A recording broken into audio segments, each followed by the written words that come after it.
La ilaha illa anta subhanaka inni kuntu minadh dhalimin. Rabbi shrah li sadri wa yassir li amri wahlul 'uqdatam min lisani yafqahu qawli. Selamat sore teman-teman media yang saya hormati, yang saya cintai, yang saya banggakan. Hari ini di apartemen saya ini, kemarin ada yang bilang, oh teman-teman apartemennya udah dijual. Nggak ada, saya punya unit di sini 4 kamar di tower C, di tower B itu juga saya punya, ya, dan kontrakin. Coba cek ke anak-anak itu, tutup pintunya. Ya, berisik. Dek, tolong dek. Dek, berisik itu berisik. Jadi, nggak ada yang live kan? Enggak. Nah, kalau live kasih tahu, nanti kita salah ngomong lagi. Enggak live, Bang. Hah? Live 3. Ulangin lagi, udah. Gimana tuh?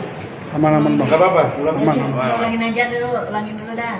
Ya. Baik, saya ulangi. Assalamualaikum warahmatullahi wabarakatuh. Selamat sore teman-teman media yang saya hormati.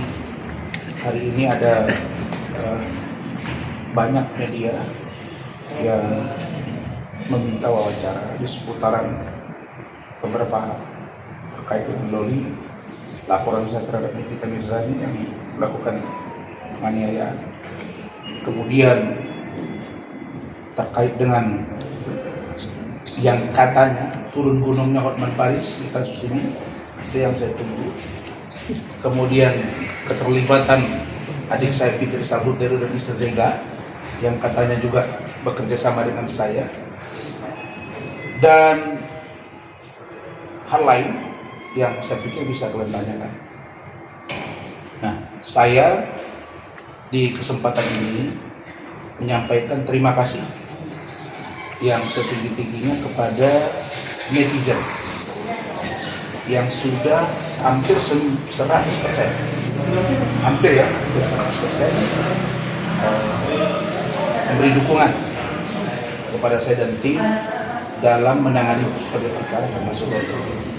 Memang berat menjadi seorang public figure. Saya butuh waktu 2,5 tahun lebih untuk merecovery begitu masifnya dulu upaya untuk menjatuhkan saya. Alhamdulillah hari ini berhasil dengan baik. Oke, silakan. Apa yang mau ditanya? Oke Bang, terkait mungkin keadaan Loli yang sudah dipindahkan ke RS Polri seperti apa, dan mungkin cerita sedikit kemarin bawa Loli ke RS Polri. Terima kasih.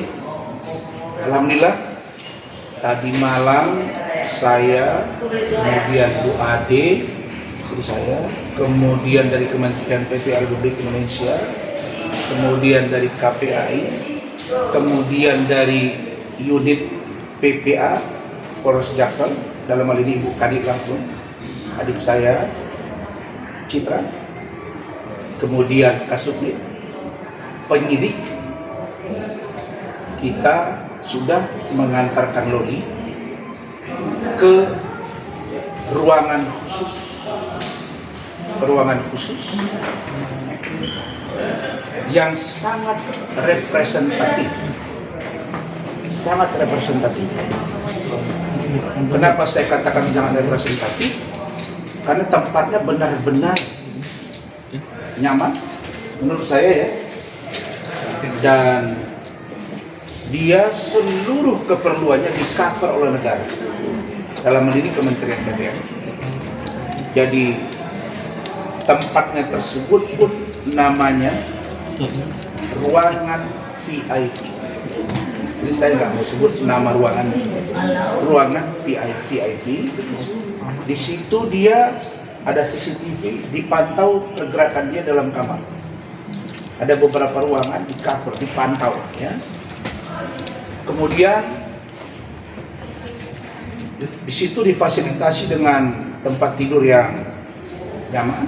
Saya sudah masuk ke dalam, Bu Ade masuk ke dalam, penyidik masuk ke dalam, Kemen PPA masuk ke dalam, dan pihak rumah sakit juga masuk ke dalam. Di situ ada tempat tidur yang nyaman, kamar mandi yang bersih, tong sampah, televisi, kulkas, dan satu lemari kecil. Saya kira sudah sangat nyaman. Walaupun Loli masih ngomong, Om, ini gimana? Saya gimana nih ruangannya? Apakah dikunci saya dari luar? Karena kenapa kamu begitu? Itu udah bukan itu, saya trauma. Soalnya saya dulu di tempat Nikmir itu sering dipukul ke kamar. Jadi dia trauma. Saya nggak mau dikunci dari kamar. Saya pergi keluar. Saya omongilah dengan penjaga dan petugas rumah sakit, rawat. Karena dia akan dicek psikologinya, akan dilakukan asesmen, nanti akan terlihat perkembangannya, progresnya seperti apa, baru nanti dimusyawarahkan lagi dengan lembaga terkait dan akan dikomunikasikan ke saya. Jadi tempat itu amat sangat representatif dan menurut saya akan merecovery pikiran dia. Dan setelah saya sampaikan, Loli, Om sudah berusaha melakukan yang terbaik dan ini hasilnya. Kalau Loli masih merasa ini kurang, Om kemampuannya cuma ini. Tapi kalau kita lihat dari hotel, ini sudah hotel bintang, minimal bintang 2. Iya dong, ada TV-nya, ada AC-nya, ada kulkasnya, kamar mandi sendiri, tong sampahnya, tempat tidur. Kalau dalam rumah sakit, saya kira ya memang layak VIP. Nah, enggak sih Om, cuma trauma aja. Ya sama. Jadi gimana Om? Ini dikunci nggak dari luar? Enggak. Oke, aman. Pertanyaannya, ini kan satu blok. Apakah boleh orang masuk seperti orang dalam rumah sakit? Enggak. Di situ juga ada besi pembatas. Dan itu juga tidak bisa orang lalu lalang. Jadi kebutuhan dia on call 24 jam. Perawat ada, security ada. Kalau dia ada gangguan, misalnya dia di dalam melakukan aktivitas tidak baik juga nampak di CCTV. Tapi hebatnya Loli, Om, aku kan berhijab. Bagaimana kalau aku buka hijab? Nanti enggak, nanti saya kan perempuan rata-rata, saya ingatkan, tolong ya jangan. Kami yang penting pakai apa? Tidur oke. Oke, kamu sholat ya Om. Nah, terus Om, saya nggak ada odol gigi, saya nggak ada sikat gigi, saya nggak ada sabun, saya nggak ada sampo, bayangin, saya nggak ada anduk. Dan ini dibuka bersama-sama. Saya nggak bisa datang sendiri kalau nggak ada PPA, kalau nggak ada penyidik, unit PPA, kalau nggak ada KPAI, nggak bisa. Polisi juga nggak bisa, harus ada juga di sana. PPA harus ada juga saya. Begitu juga dengan yang lain, yang bisa ke sana itu anytime itu hanya perawat dan Kemen PPA untuk melakukan tes psikologi. Ingat ya, tes psikologi untuk memperbaiki psikisnya. Nah, selama ini di safe house bukan malah memperbaiki psikisnya, dia malah tambah stres. Nah, jadi begini, Loli itu lari itu dari safe house, dia ada migrain, dibawalah ke puskesmas, kumat, dan dia stres, akhirnya dia lari. Kembali ke rumah sakit Polri tadi. Kenapa dibawa ke rumah sakit Polri? Karena tawaran dari Loli dan saya sebagai perwakilan dia yang sudah dianggap sebagai orang tuanya dan istri saya. Cuma 2 opsinya. Kalau enggak dia tak mau. Jadi baik mati katanya. 1, saya tidak mau ke safe house lagi. Lalu kalau saya mau ditempatkan 2, di tempat Om Rasman, Tante Ade, atau di tempat lain. Kalau enggak saya nggak mau. Kan berat. Lalu kemudian saya harus sampaikan itu karena saya bertindak sebagai orang tua dia, bukan pengacara dia. Jadi soal ini soal para kita perlu memberikan edukasi hukum, jam terbang, tentang apa kau? Kau bilang aku nebeng di kasus-kasus, kau yang nebeng. Jadi di kesempatan ini saya bilang, Tuhan itu adil. Mudah-mudahan Allah memberi kemuliaan, menjaga saya, lisan saya. Sekarang menurut saya, maaf ya, Fahmi, kau sudah nggak kuat menghadapi kasus ini sendiri, bro. Kenapa saya bilang nggak kuat? Karena kasus ini makin panjang. Jadi kau pakai itu Nikita Mirzani, jam terbangnya si Hotman itu katanya, gabung kalian, baru head to head sama Rasma. Ya dong. Kan dia bilang, Pak Kapolri, Pak Kapolda, Pak Kapolres, Pak Kadipropam, periksa Fadel, periksa ada hubungan. Sok teu kau. Itu nggak boleh. Dia masih anak di bawah umur. Apa sih hebatnya kawan, nggak ngerti dia. Ada saya sebut kepada media dan kepada kalian semua bahwa saya pengacara dia. Terus penyidik itu bodoh. Emang goblok penyidiknya. Mulai dari Kapolres, Akpol, semua itu. Ada penyidik yang sudah perwira juga, ada yang walaupun dia sejabat, jago semua bos. Emang kita tahu apa? Saya tidak memposisikan diri sebagai lawyernya Loli. Saya adalah perwakilan keluarganya dari Loli. Karena dia bilang sudah tidak ada keluarganya. Baik dari NM, Nikita Mirzani kata dia Nikmir, baik dari adiknya NM, baik dari kakaknya NM. Dan kita tanya orang tuamu di mana? Dia bilang, Om, saya sampai ini nggak pernah ketemu dengan orang tua saya yang laki-laki. Kata mama saya ada darah Jepangnya. Terus dia bekas ini yang pekerjaannya kurang elok. Saya nggak mau ungkap.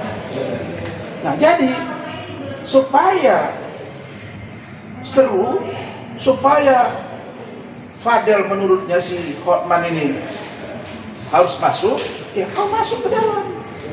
Tadinya kalau orang ini berantem nih kan, ya sudah masuk, kan sudah ngomong di Instagram. NN, cepat NN, kau datang kasih kuasa. Perlu, ada, ya. Kemudian siapa lagi? Kasus, apalagi maksud saya? Kasus laporan saya ke Nikmir, KNN, penganiayaan. Ini saya sudah bentuk tim, masuk ke Hotman, baru head to head di luar pengadilan. Kan seru, supaya jangan cuat-cuat. Turun gunung lah, naik sungai lah, hanyut lah, mungkin begitu barangkali udah kau masuk. Kenapa? Supaya terlihat kualifikasi keilmuan masing-masing dan sejauh mana dia mengatur strategi versi dia, strategi versi saya. Kalau di kasus Fadel dan Loli, laporan NM, saya hakul yakin memang tak bisa lagi dipaksakan karena ini harus case close, bos. Kenapa saya bilang case close? Sebab Loli sudah bercerita semua, baik ketika dia diperiksa di Polda Metro yang dilaporkan NM saya membuka data pribadi anak di bawah umur, baik juga di Polres. Satu, dia bilang, Om, saya tidak pernah hamil. Yang kedua, Om, saya tidak pernah aborsi. Yang ketiga, Om, saya nggak pernah berhubungan badan dengan Fadel. Berikutnya, Om, yang ambil perawan saya, ini orangnya.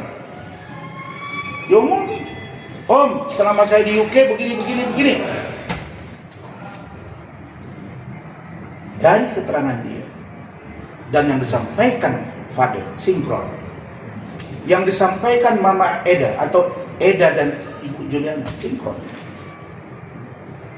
Dan dia yang bilang, saya yang suruh kok ke Fadel dengan Pak Martin supaya USG itu disampaikan oleh pengacara Tom Rasman. Kalau Loli kemarin nggak keburu dijemput paksa, kan aku sama Fadel mau ketemu Om.